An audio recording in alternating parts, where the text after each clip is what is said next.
Seja bem-vindo. Combinado, Celinha. Boa noite, pessoal. Boa noite.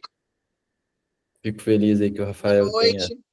topado aí, podido. Depois a gente combina, tá, Rafael? Eu te mando uma mensagem para você integrar aí a nossa equipe técnica, vamos dizer assim, porque é importante, né, pessoal? Assim, não sei se vocês têm noção, mas para poder todo mundo entrar, poder colocar as músicas, poder gravar a reunião, e depois a gente conseguir disponibilizar isso no YouTube.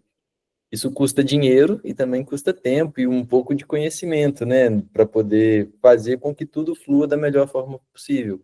É o que a gente tenta fazer, né? Nem sempre sai conforme a gente gostaria, às vezes tem um empecilho ou outro, às vezes a internet nos joga no buraco, né? Assim, tem algumas confusões, mas já tem aí 5 anos que a gente consegue tocar esse estudo. Então, a gente agradece a colaboração de todos vocês que, durante esse período, não só participam conosco dos estudos, colaborando, ajudando, compartilhando, mas também fazendo essa parte técnica, né, que é importante para que a gente possa todos participarem bem. Então, é uma alegria estar aqui com vocês. Hoje a gente vai começar o estudo, na verdade, fechando o último tópico, a última questão da lei de conservação, né, Celinho, que tinha ficado do estudo da Renata na semana passada. Então, a gente fecha essa lei de conservação, depois a gente passa para a próxima, que vai ser bem interessante, porque é pouco estudada e debatida no meio espírita. Então, para fechar, 727, Kardec pergunta aos espíritos: uma vez que não devemos criar sofrimentos voluntários, que nenhuma utilidade tenham para outrem, devemos cuidar de preservar-nos dos que prevejamos ou nos ameacem? Contra os perigos e os sofrimentos é que o instinto de conservação foi dado a todos os seres. Fustigai o vosso espírito, e não o vosso corpo. Mortificai o vosso orgulho, sufocai o vosso egoísmo, que se assemelha a uma serpente a vos roer o coração, e fareis muito mais pelo vosso adiantamento do que infligindo-vos rigores que já não são deste século.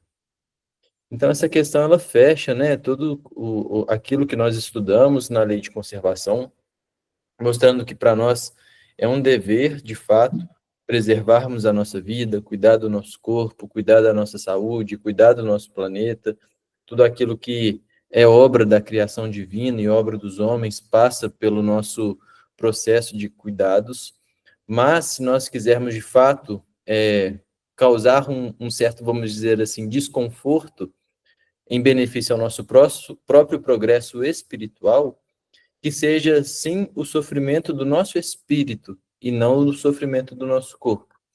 E esse sofrimento do nosso espírito, na verdade, está relacionado ao combate das nossas imperfeições, ou seja, ao nosso orgulho, à nossa vaidade, ao nosso egoísmo, e não apenas fazendo jejuns que não são justificáveis hoje em dia, como jejuns, né, penitências, flagelações do próprio corpo, mutilações. Isso a gente já sabe que racionalmente não faz nenhum sentido.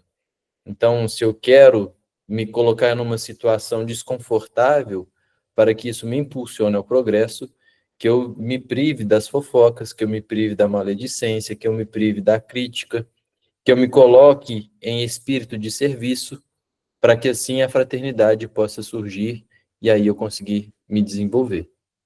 Então, eu acho que assim já ficou bem claro, né, essa lei de conservação que a gente estudou bastante aí nos últimos estudos, e aí a gente fecha essa questão, essa lei, com essa questão aí 727.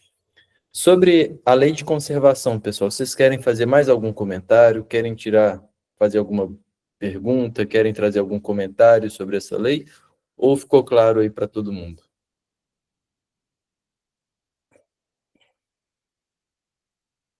Bom, vou interpretar o silêncio como que está claro para todo mundo. Então, a Alessi Pedro, quero quer fazer uma Pedro, contribuição. Vamos lá, Pedro, Pedro, vamos lá. eu quero fazer só uma pergunta. Esse sofrimento voluntário, Se fosse no caso de fazer o bem, ele é válido, né? Sim, vamos dizer Quando é feito que... pelo bem, né? Sim. Sim, vamos dizer que, por exemplo, para você, sei lá, vai fazer a campanha do quilo e tá num sábado, meio-dia, subindo um monte de morro, carregando um monte de sacola, para poder arrecadar aqueles alimentos. É um sofrimento, vamos dizer assim, do ponto de vista físico, pela parte física mesmo, né? De estar carregando peso, de estar sob sol, às vezes de estar com sede e tudo mais. Então é um sofrimento, mas que na verdade visa o bem, né? Visa o auxílio, visa a ajuda ao próximo. Então é um sofrimento válido. O que não vale é simplesmente, vamos supor, igual tinha antigamente, né? O pessoal, quando cometia algum deslize ou fazia algo que era considerado pecado, as pessoas elas se autoflagelavam, né? Então, assim, amarrava fincos na perna, se autoflagelavam com chicote, ou seja, eram sofrimentos que a própria pessoa se impunha, mas que não traz nenhum progresso, né? E isso ficou muito claro também nas questões que a gente conversou, a respeito de ao invés de causar um sofrimento a nós mesmos, esses sofrimentos voluntários, é muito maior o progresso para o espírito quando nós fazemos qualquer ação no bem. Então, por exemplo, eu fiz algo que eu me equivoquei, que eu não gostei, que eu percebi que eu fiz errado. A melhor forma da gente reparar aquilo que a gente fez errado é fazendo bem para outra pessoa, seja a forma que for. Isso é o que traz maior progresso que nós percebemos aí estudando essas leis. Ok.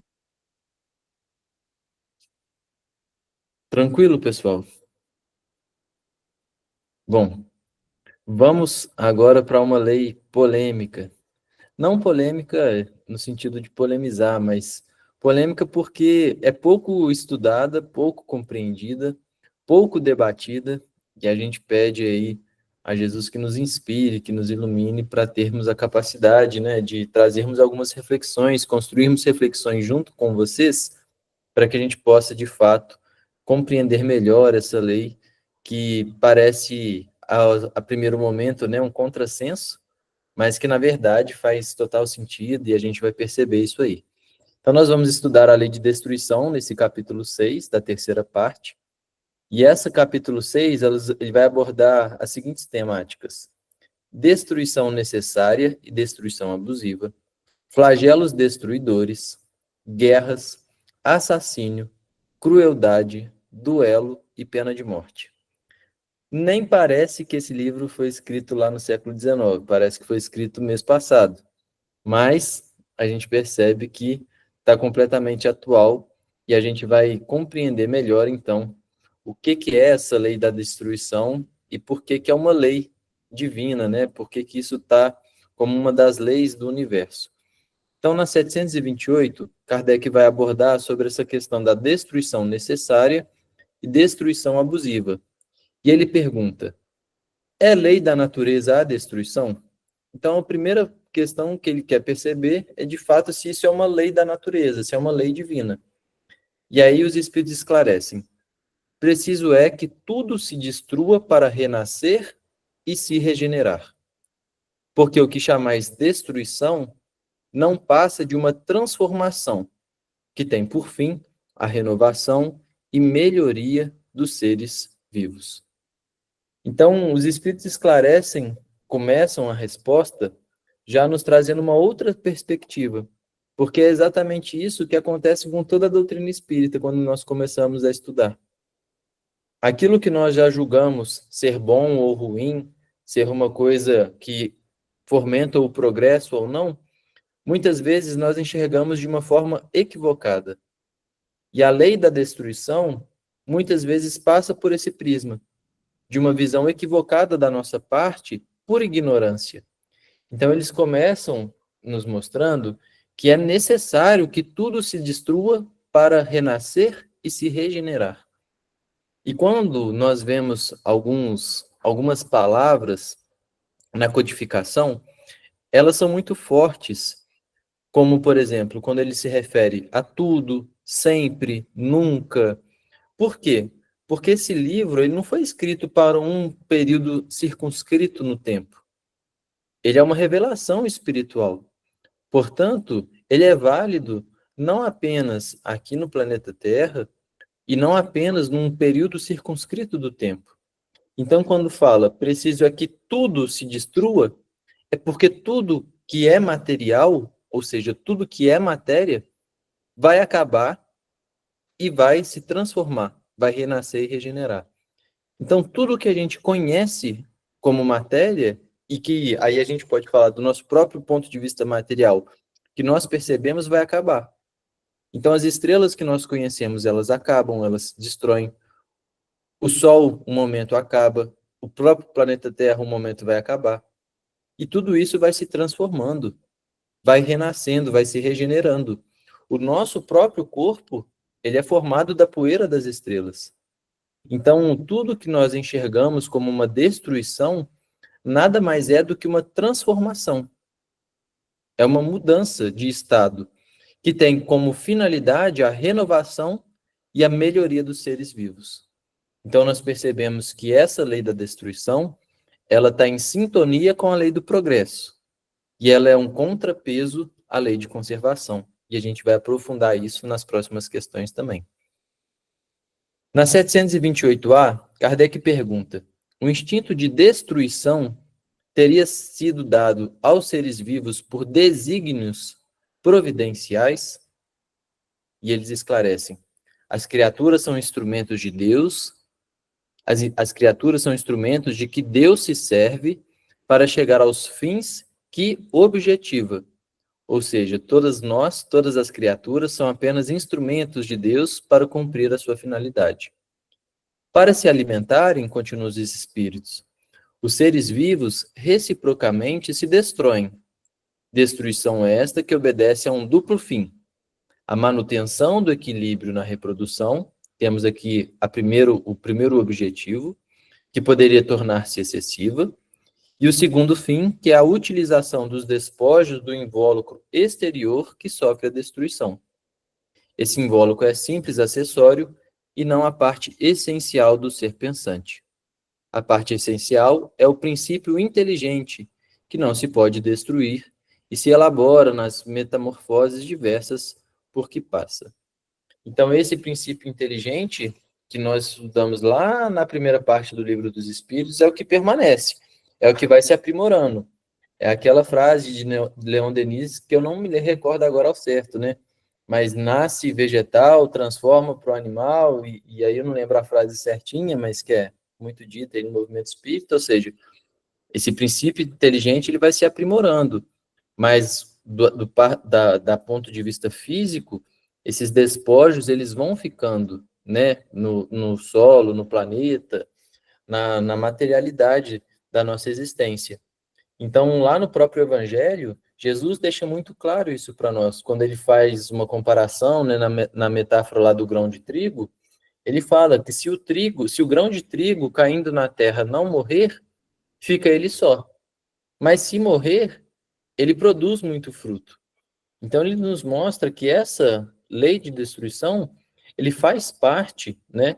E aí os seres vivos, reciprocamente, eles têm esse dupla finalidade. A primeira é o equilíbrio na reprodução, que eles colocaram para nós. Então, sem a cadeia alimentar e o instinto predatório que existe nos seres vivos, existiria no planeta uma superpopulação de certas espécies. Por exemplo, os herbívoros. Então, isso tudo levaria a um desequilíbrio ecológico e, consequentemente, a extinção de outras espécies, destruindo todo esse ecossistema que tem que se manter em equilíbrio. Então, a destruição de uns é necessária para a manutenção da vida como um todo. E a segunda finalidade, antes de passar a palavra para o Edu, é a utilização desses despojos, né? Ou seja, a morte de um ser vivo e a consequente decomposição do seu corpo, de todo aquele seu invólucro, eles vão devolver nutrientes ao solo, que aí, consequentemente, vão servir de alimento para a flora, que aí vai sustentar toda a fauna e por aí vai. Então, a morte é parte de um ciclo da vida e da reciclagem da matéria no universo. né? Quantos de nós aí já não adubamos as nossas plantinhas, as nossas hortas, nossos canteiros, com despojos, né? Com coisas que ali a gente tira uma casca de uma fruta, pega ali um negócio e faz ali uma composição para poder trazer nutriente, trazer vida para aquele ser vivo. Então faz parte do processo da natureza. Claudinha ou Edu? Eu achei aqui a frase, Pedro. A alma dorme na pedra, sonha no vegetal, agita-se no animal e acorda no homem. Não é essa que você pensou? É Oh, eu sabia. exatamente essa daí.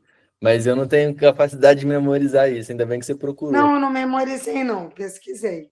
Não, então, é porque eu não me recordo de cabeça, mas é essa frase exatamente, ou seja, esse é uma Sabe usar no síntese, contexto, é melhor, né, Pedro? Do que sim, só decorar. né? E essa frase é Obrigada. uma síntese, né, desse processo que a gente está estudando aqui. Ou seja, o princípio inteligente, ele vai perseverando, ele vai evoluindo, ele vai progredindo. Mas a matéria, o meio em que esse princípio inteligente vai progredindo, vai morrendo, vai se transformando e vai evoluindo também, né? Vai passando, formando outras etapas. Então, a gente precisa compreender que a lei da destruição, ela faz parte, né? Ou seja, é o nosso próprio corpo físico. A gente sabe que quando a gente encarna, precisa desse corpo, mas a única certeza que a gente tem é que esse corpo uma hora vai acabar. Ou seja, faz parte aí da destruição. E quando esse corpo acaba, existe todo um processo para ele se transformar. Então, seja através da cremação, seja através lá do próprio enterro, né? E esperar aquele processo ali de enterrar, esperar, sei lá quanto tempo tem para fazer a exumação, tirar os ossos, ou seja, aquilo acaba, existe a decomposição daquilo, né? Então, faz parte aí do processo. Leci, O Pedro, complementando isso aí, a gente lembramos da natureza também, né? Está em constante movimento, né? Nascimento, crescimento, né? A decadência e o renascimento de novo, né? Então, essa dinâmica de ciclos, né, que a gente vai compreendendo, né, que é o progresso tanto para o material quanto para o espiritual, né, o que a gente está vendo aqui, né? exatamente. Lá Na no natureza, caminho, e lá no caminho da luz, só complementando, o caminho da luz, Emmanuel fala que mostra lá numa lição lá, né, que várias civilizações inteiras foram extintas para que novas formas de organização social e espiritual surgissem, né? Então, assim, é isso aí, né, que a gente está conversando. exatamente. A ciência, né, mostra todo esse processo. É a melhor forma de nós observarmos tudo isso é na natureza, né? Outro dia apareceu para mim um vídeo curioso na internet. Assim, pensa num bicho feio que dá nervoso, pelo menos para mim, é a centopeia. O trem horroroso. E aí o vídeo que apareceu foi uma centopeia, né, uma mãe, uma centopeia mulher, vamos dizer assim, fêmea, que estava ali com seus filhotinhos. Só que para os filhotes terem a capacidade, terem uma maior probabilidade de viver, ela se autossacrifica. Ou seja, os próprios filhotes comem a mãe para que os filhotes tenham comida nos primeiros minutos, momentos ali de vida, para que eles tenham a chance de preservar aí a espécie. Ou seja, lembra que eu falei para vocês que a lei da destruição ela é um contrapeso à lei de conservação? Então a gente está vendo as duas nesse exemplo bobo e grotesco que eu estou dando, atuando, que ao mesmo tempo em que há a destruição ali do corpo da mãe, né, uma total abnegação, se a gente pode trazer essa definição, por parte da mãe, através ali do instinto de conservação, para poder que os filhotes tenham uma maior probabilidade de vida, ou seja, isso na natureza é uma constante, né, assim, a questão dos predadores, das transformações, enfim. Então, a gente percebe isso ricamente. A gente também pode conectar essa reflexão naquela fala de Jesus, quando ele fala assim lá com Bartolomeu, que ninguém poderá vir ao reino de Deus se não renascer de novo, se renovar de novo, morre, renova de novo. Podemos ver dessa forma a morte da morte física, né? para a continuidade da evolução do espírito? Podemos conectar com isso? Podemos. Na verdade, é uma fala de Jesus com Nicodemos, né? Está lá no capítulo 3 do Evangelho de João.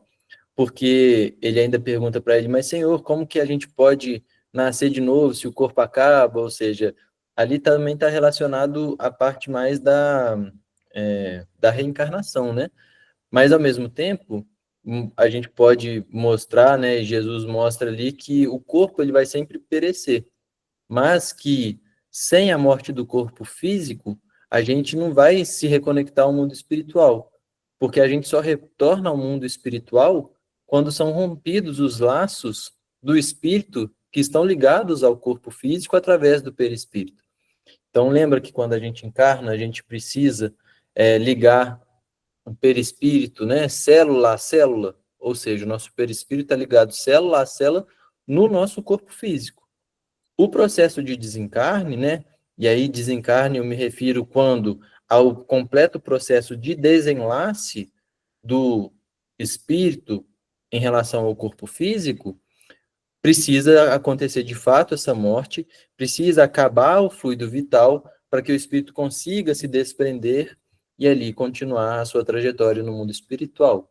Então, de certa forma, a gente pode, com certeza, se associar também essa passagem de Jesus aqui à lei de destruição, né? Que no caso seria a destruição do corpo físico para nascer no mundo espiritual.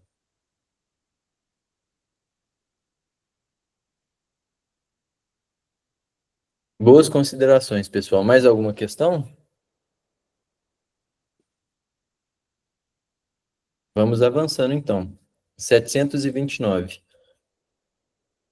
Se a regeneração dos seres faz necessária a destruição, por que o cerca a natureza de meios de preservação e conservação? Então, Kardec ele faz meio que porque parece um contrassenso, né?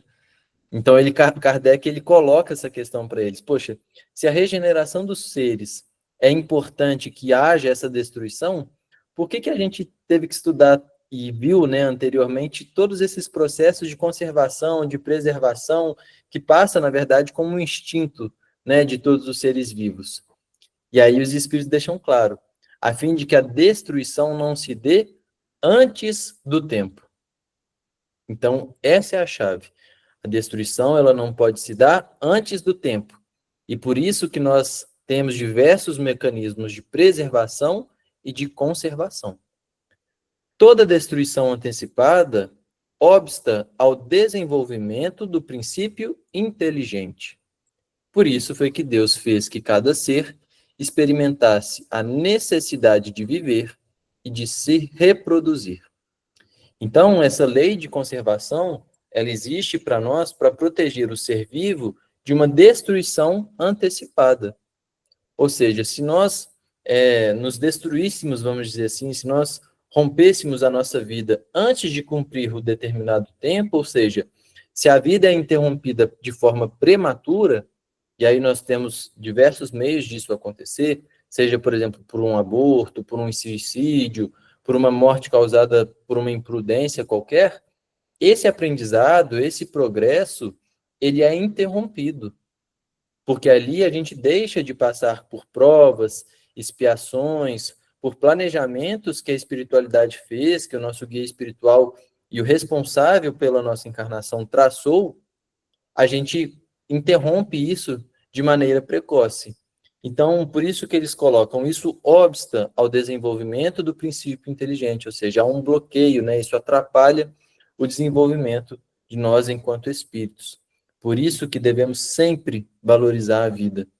E quando a gente, se nós destruirmos, né, essa oportunidade, ou seja, se nós destruirmos a chance da reencarnação, nós perdemos esse tempo de aprendizado e de crescimento que ela mesma nos oferece. A gente não tem noção de quanto é difícil, né, essa oportunidade de reencarnar, o quanto é valoroso uma reencarnação para todos nós. Então, nós precisamos, né, essa necessidade de preservar em um trabalho difícil, por exemplo, é a própria lei da conservação agindo para que o nosso princípio inteligente, para nós, enquanto espíritos, nos desenvolvemos na paciência, na resiliência. Então, os espíritos nos convidam, né, a entender que a destruição, ela tem um tempo certo, ela vai acontecer, mas no momento correto, no momento adequado, e seguindo um propósito de renovação. Então, a destruição, ela tem uma data certa, tem um momento planejado e tem uma finalidade, que é a renovação. No entanto, a vida, né, em toda a sua sabedoria, ela nos impulsiona a preservá-la e a conservá-la, para que o nosso espírito tenha o tempo e as oportunidades necessárias para o nosso pleno desenvolvimento. Então, é muito importante que a gente saiba respeitar isso. E hoje eu vi um dado na internet que eu quero trazer para vocês também, porque apesar de entrar numa temática que vai estar lá na parte das guerras, mas que encaixa aqui, e como eu vi hoje na internet, eu falei, já vou trazer para o pessoal porque faz sentido.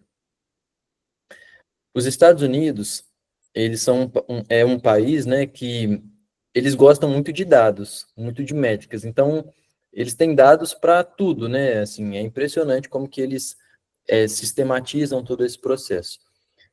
E aí, quando a gente vai analisar as mortes dos americanos, eu vou trazer 3 dados para vocês que me chocaram, porque eu não fazia ideia. Esses dados são desde 1939. E aí é o seguinte, desde 1939, 550 mil americanos morreram em guerras. Então, nós sabemos que o exército americano é um dos maiores, se não o maior exército e mais poderoso, vamos dizer assim, de todo o planeta. Então, eles estão envolvidos em guerras não apenas no país, mas a gente percebe que eles atuam em diversas frentes em guerras. E, consequentemente, há combates e há mortes relacionadas a isso. Então, desde 39, que aí a gente tem ali as guerras, né, Primeira, Segunda Guerra, enfim, 550 mil americanos morreram em guerras. Depois, há um outro dado. 1,5 milhão de americanos morreram em homicídios. Ou seja, o triplo de americanos morreu em homicídios. E esses homicídios podem acontecer no próprio país, não necessariamente envolvendo guerras, nada disso. Ou seja, em assassinatos. 1,5 milhão. Agora, o mais chocante para mim foi, vocês têm noção de quantos americanos foram mortos em aborto? E abortos legalizados, vamos dizer assim? Pasmem, foram 85 milhões de vidas mortas em aborto. Então, por que que isso me chocou e talvez choque em vocês também?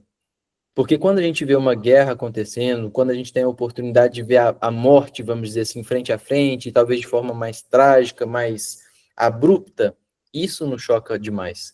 Então a gente vê, poxa, 550 mil americanos morreram em guerras.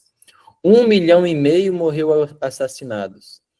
Mas 85 milhões, são quase 80 vezes mais americanos mortos em aborto do que em homicídio. E essa é uma morte silenciosa.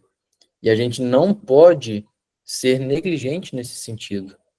Porque no Brasil, eu não tenho esses números, assim, posso tentar pesquisar, mas aqui, além dos abortos que acontecem, vamos dizer assim, que podem ser catalogados, a gente sabe que existem diversos abortos que simplesmente passa batido, né? Assim, clandestinos, vamos dizer assim. Então, é um número que a gente não faz ideia. E que, na verdade, estão completamente dentro disso daí. Porque nós estamos destruindo a vida antes do seu tempo. Então, isso é muito sério e a gente precisa conscientizar disso. Porque uma vida, ela tem ali os seus propósitos, as suas provas, as suas missões, as suas expiações a serem cumpridas. E tudo, não só a vida de um ser humano, mas qualquer vida que nós encontramos e que é interrompida antes do seu tempo, a gente está desequilibrando a lei divina.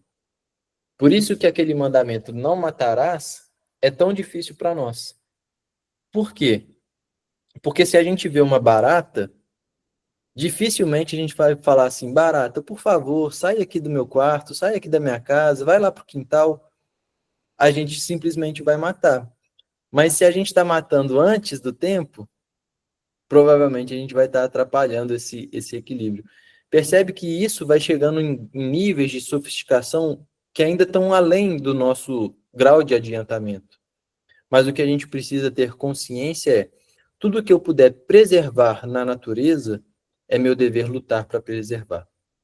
Então, eu vou sempre combater os meus limites, tentando expandir a minha capacidade de preservação da vida naquilo que me é possível hoje em dia.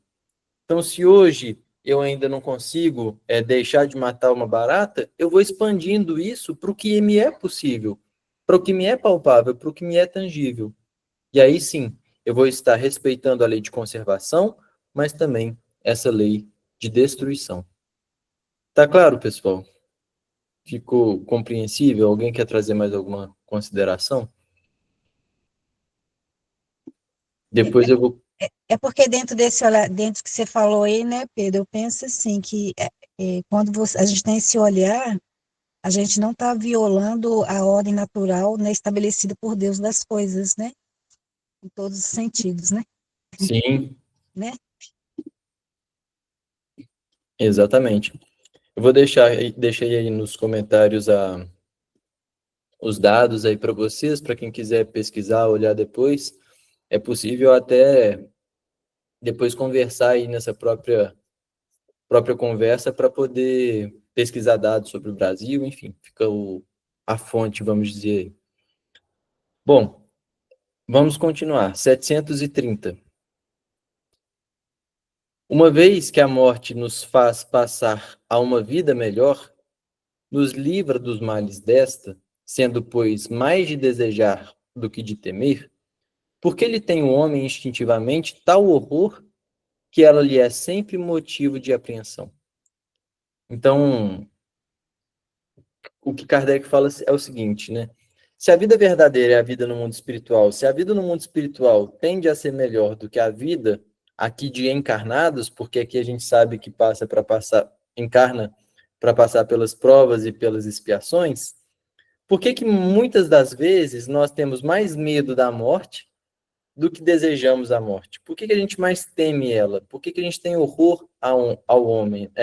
O terror a essa morte, né? A esse retorno no mundo espiritual. Sendo que diversas vezes nós já vemos mensagens falando que para nós é muito pior encarnar do que desencarnar, né? A gente sofre muito mais de ter que retornar ao corpo do que ter que deixar o corpo. Então, por que nasce, né? Por que nós temos esse desejo, né? De forma instintiva, esse repulso, essa apreensão pela morte? E aí os espíritos esclarecem. Já dissemos que o homem deve procurar prolongar a vida para cumprir a sua tarefa. Então, a gente não pode cair na besteira de falar assim, poxa, a minha vida aqui não está boa, a minha encarnação está sofrida, a minha encarnação, eu já fiz tudo o que tinha para fazer. Eu vou, então, retornar para o mundo espiritual mais rápido, que aí vai ser melhor eu estar lá do que estar aqui. Ledo engano. Esse é um pensamento equivocado. A gente deve continuar sempre, porque aí sim, quando a gente retornar, na hora que tiver que retornar, vai ser melhor do que a gente antecipar o nosso retorno. Porque essa antecipação do retorno, por desleixo, imprudência, seja lá o motivo que for, pode fazer com que o nosso retorno seja um pouco mais penoso, vamos dizer assim. Então, o homem deve sempre procurar prolongar a sua vida para cumprir a sua tarefa. Tal o motivo porque Deus lhe deu o instinto de conservação. Então, a gente tem esse instinto de conservação para poder prolongar a nossa vida. Instinto que o sustenta nas provas. Então, o que nos dá o sustento nas provas que nós vamos passar nas encarnações é o instinto da conservação. A não ser assim, ele muito frequentemente se entregaria ao desânimo. A voz íntima que o induz a repelir a morte lhe diz que ainda pode realizar alguma coisa pelo seu progresso. A ameaça de um perigo constitui aviso para que se aproveite da dilação que Deus lhe concede, mas ingrato, o homem rende graças mais vezes à sua estrela do que ao seu Criador. Então, pessoal, esse instinto de conservação, ou seja, esse medo da morte, ele não é um defeito, vamos dizer assim, do homem, né? Mas é, na verdade, um dom divino que nos impulsiona a lutar pela vida. Então, é um mecanismo, vamos dizer assim, biológico, mas também espiritual, para que o espírito, mesmo em momentos de desânimo, de desespero, de fraquezas, né, mediante aí as dores que o espírito passa na encarnação, para que ele não se entregue facilmente à ideia de abandonar tudo, abandonar o corpo físico e voltar para o mundo espiritual. É por isso que tem esse medo, vamos dizer assim, esse temor pela morte. Então, a gente sabe que as provas da vida, as dificuldades, as dores, os sofrimentos, eles são necessários para o nosso crescimento. Então, esse instinto de conservação, ele vai nos dar força para persistir nessas provas, né? Ao invés de simplesmente desistir.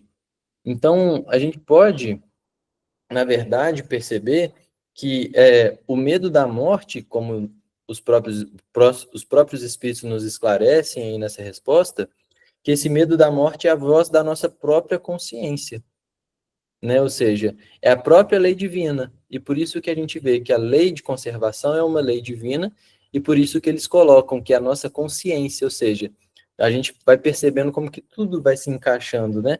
Então, essa voz interior, essa consciência apontando que, olha, a gente deve perseverar, a gente deve continuar e lutar pela vida, mesmo mediante a tantas dores, tantas dificuldades, né?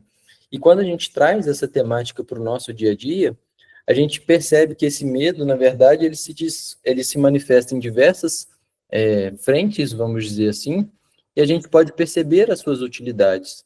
Por exemplo, quando a gente enfrenta uma dificuldade enorme no trabalho, em um projeto, ou passamos por um momento de desânimo na nossa própria carreira, aquela vontade de desistir de tudo, jogar tudo para o alto, isso pode surgir, pode aparecer.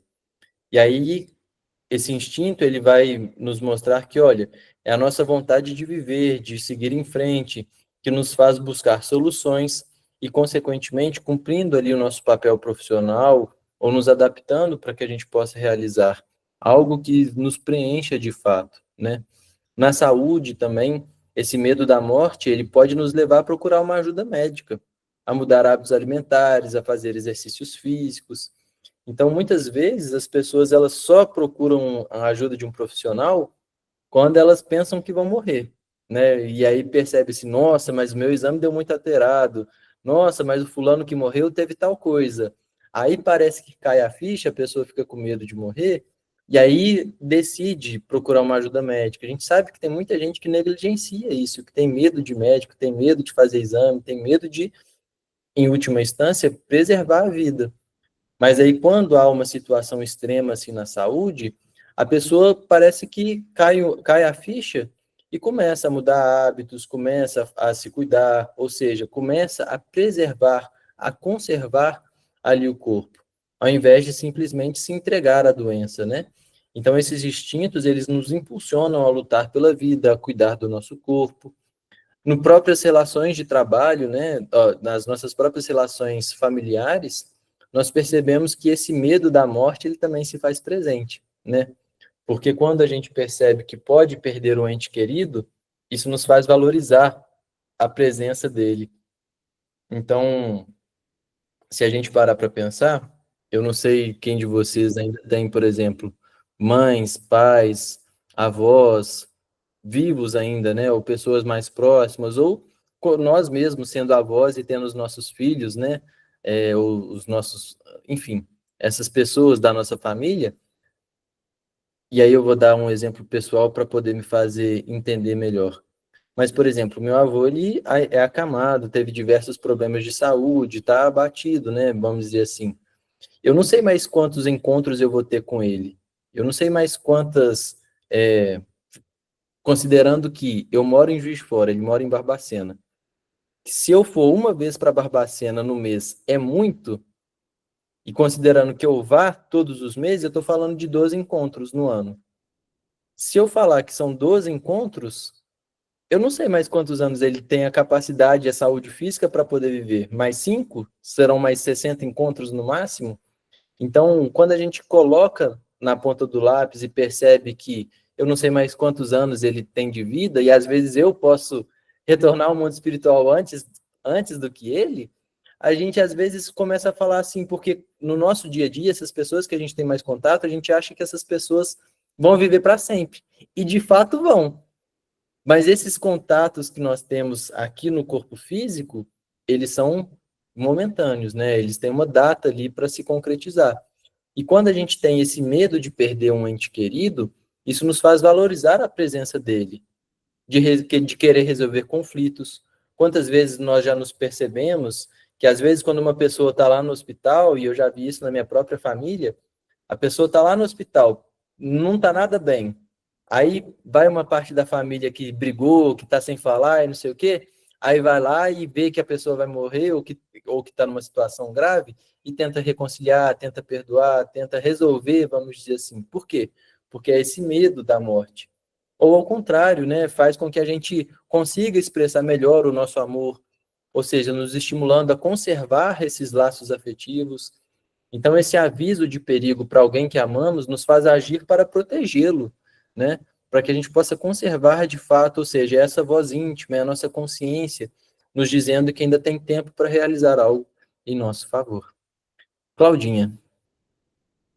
Ô Pedro, é o seguinte, é, a mi- nós estamos vivendo, no caso, atualmente, o instinto de conservação, a pessoa evita a morte, mas a gente está vivendo uma época de muito suicídio,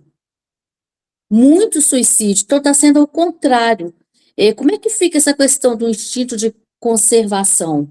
Ele não tem nenhum, quer sair, acha que tem solução, que o suicídio está demais. É exatamente o contrário, né? Ele perde o instinto de não sei como, de conservação. Sim. Então, o que a gente percebe também, Claudinha, quando a gente olha essa questão do suicídio, né, e tudo mais, nós percebemos que essa felicidade, essa infelicidade, esse suicídio, na verdade, eles estão muito relacionados à própria forma que nós nos relacionamos e as visões que nós temos do mundo, né? Porque, por exemplo, o, o suicídio, ele passa muito por uma questão e uma visão materialista, e que a pessoa só enxerga o início e o fim da vida. Ele acredita que a vida vai apenas do berço ao túmulo.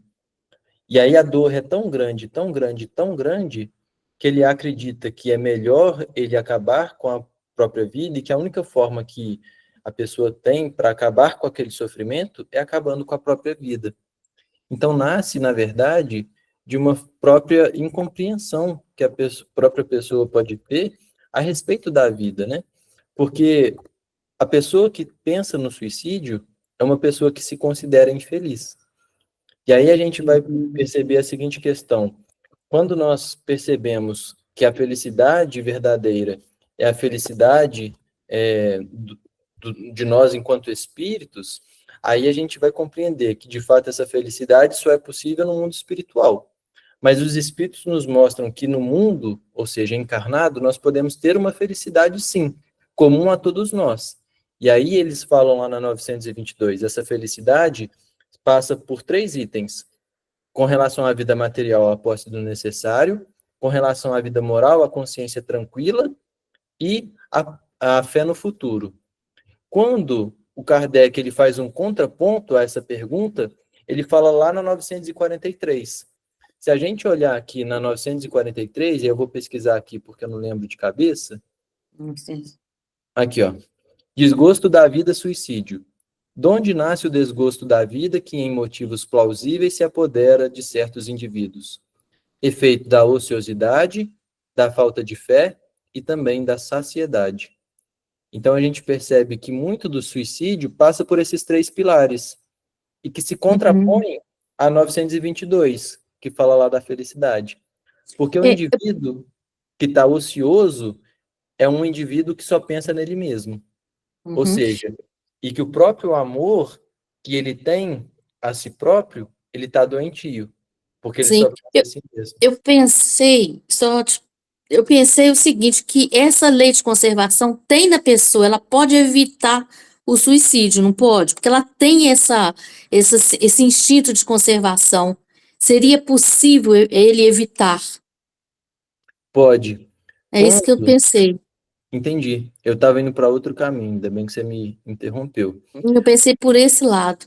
Sim, lá no início do... Eu não lembro agora as questões ao certo, mas lembra que uma vez a gente estudou sobre o instinto e a inteligência, como que eles vão se Uhum. desenvolvendo? E aí teve uma Sim. parte lá que os espíritos comentaram assim, se nós seguíssemos sempre os instintos, nós não nos equivocaríamos.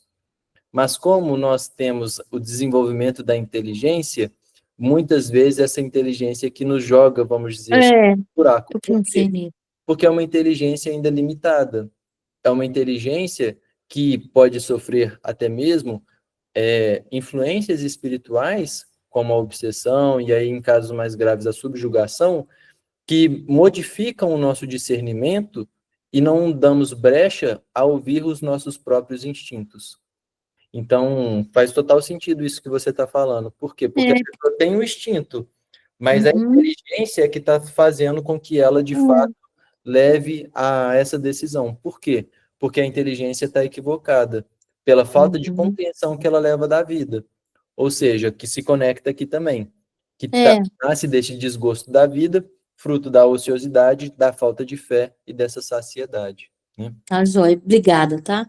Eu acho que é isso, tá, Claudinha? É, Assim, é isso mesmo, tá certo. que, que eu pude pensar aqui agora, nesse momento. Não sei se alguém quer fazer mais algum comentário, quer acrescer alguma coisa. Alguém, pessoal?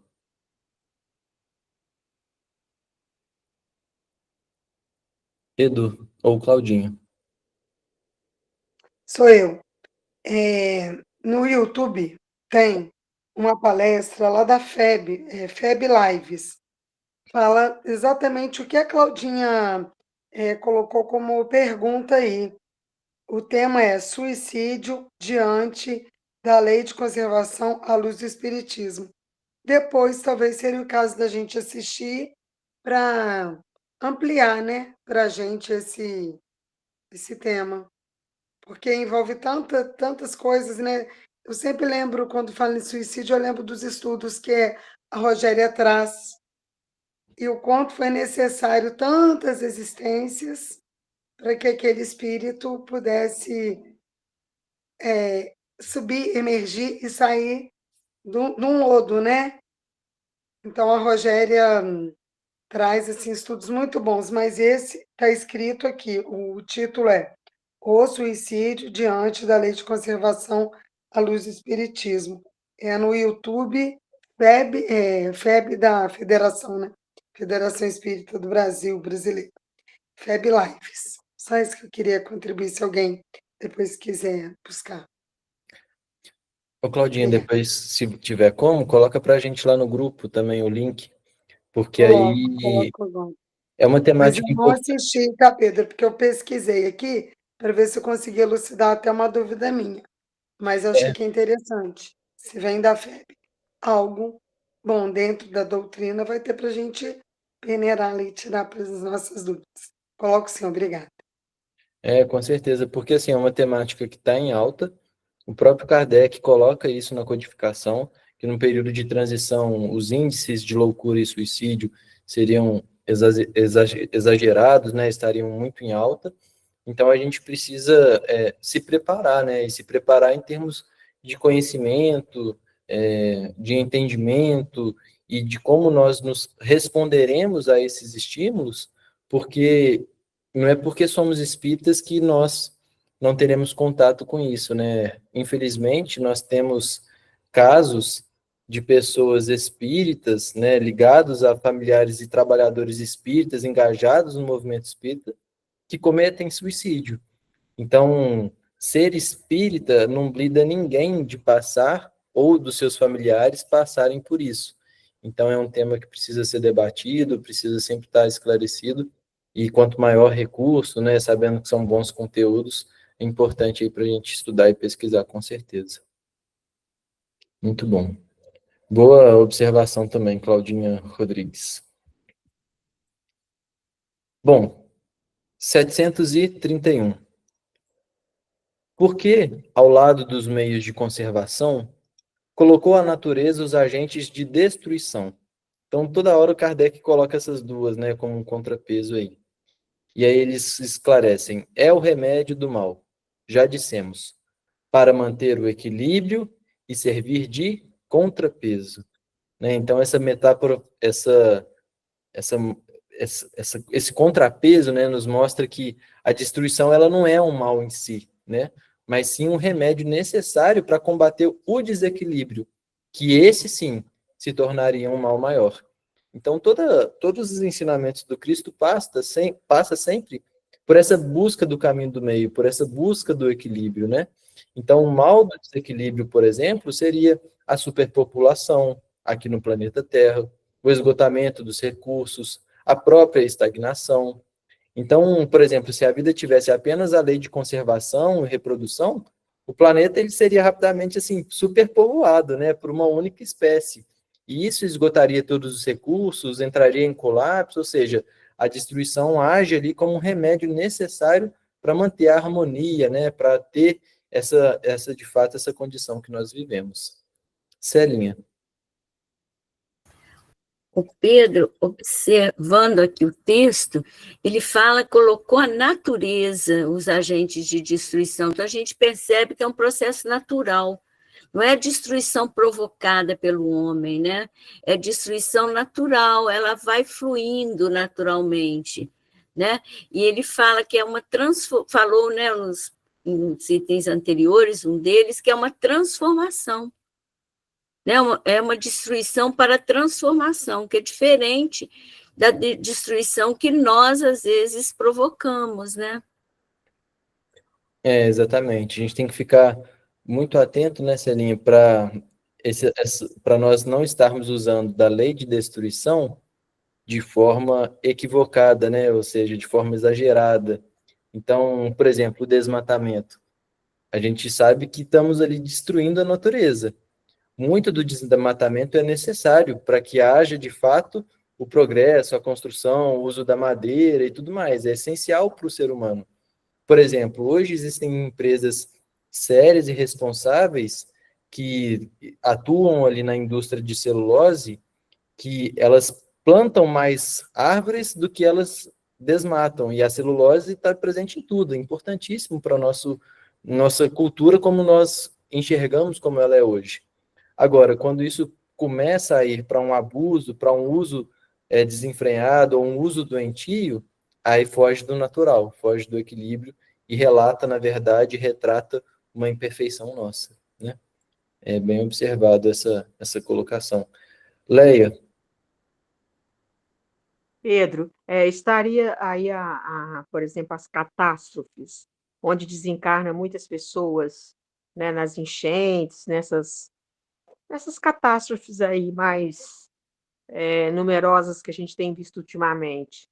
Seria essa lei de destruição estaria aí também? Sim, com certeza. Eu acho que isso vai ser abordado nos próximos itens, Oleia, não tenho certeza.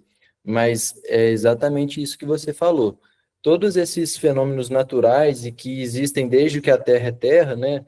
A gente tem lá, por exemplo, a enchentes, né, com a Arca de Noé e tudo mais.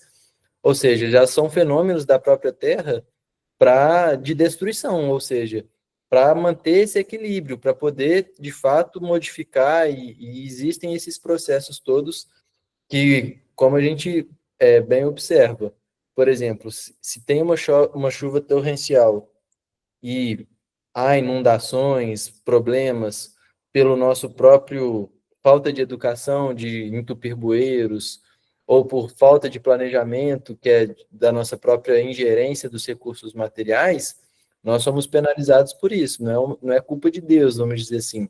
Mas esses recursos naturais, às vezes essas chuvas, esses terremotos, por exemplo, o terremoto é típico, né?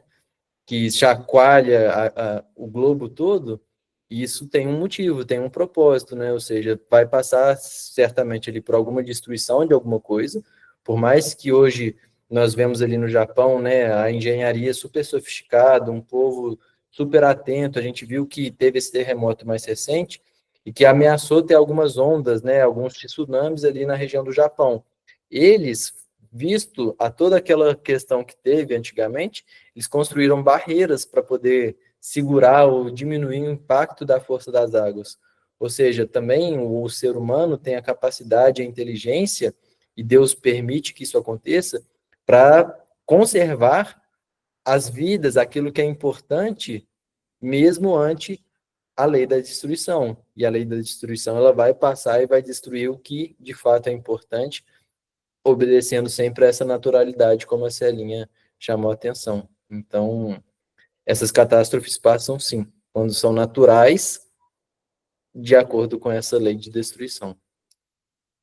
Acho que alguém tinha levantado a mão, não sei quem foi, não consegui ver aqui enquanto... Eu que fiquei muito na dúvida com essa palavra, mas depois você já reforçou, né?